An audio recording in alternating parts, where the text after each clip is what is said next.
Greetings and welcome to Sparkles and Blessings. I'm Ducky and we are here for story number 30 of my 500 story extravaganza.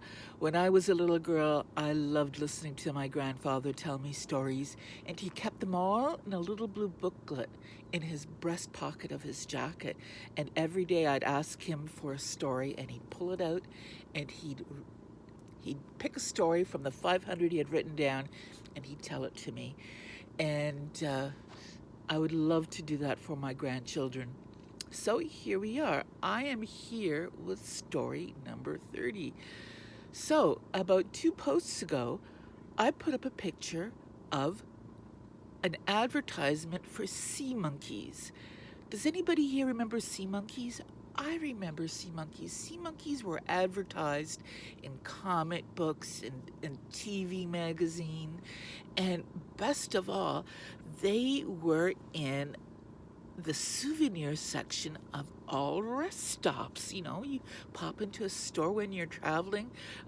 We drove from Toronto to Cleveland a lot, visiting relatives, and I could always count on picking up a souvenir along the way. And I had wanted sea monkeys for such a long time. So what sea monkeys were, it was like a portable, grow your own little fishy. So you took this packet and you put it in water, and then you kind of stir it up, and you might add something else.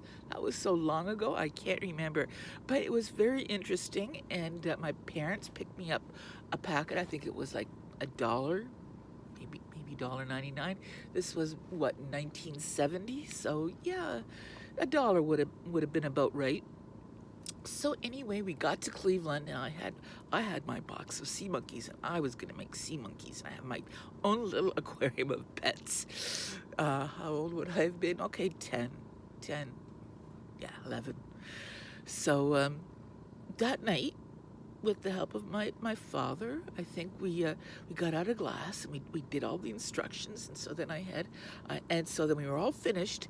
We stirred it up, and we placed the glass right next to the sink in the kitchen, and it was said that the instructions said by morning you will see little sea monkeys floating around.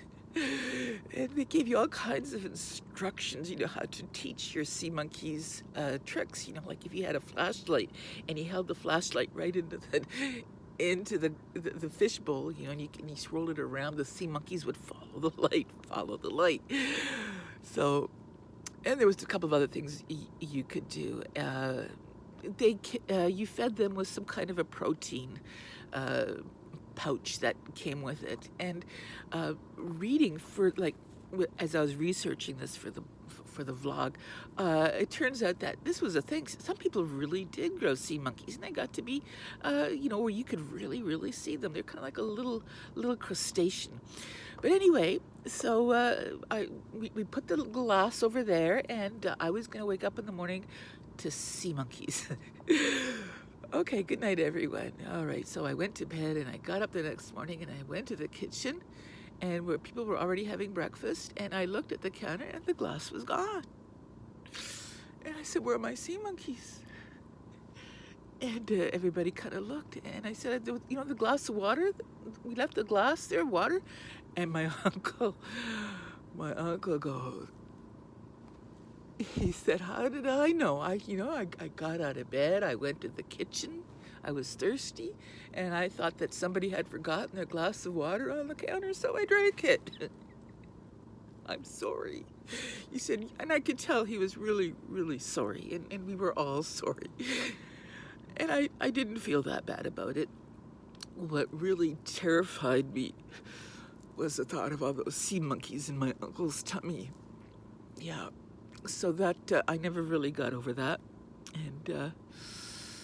And that's, I guess, that leaves it for another day.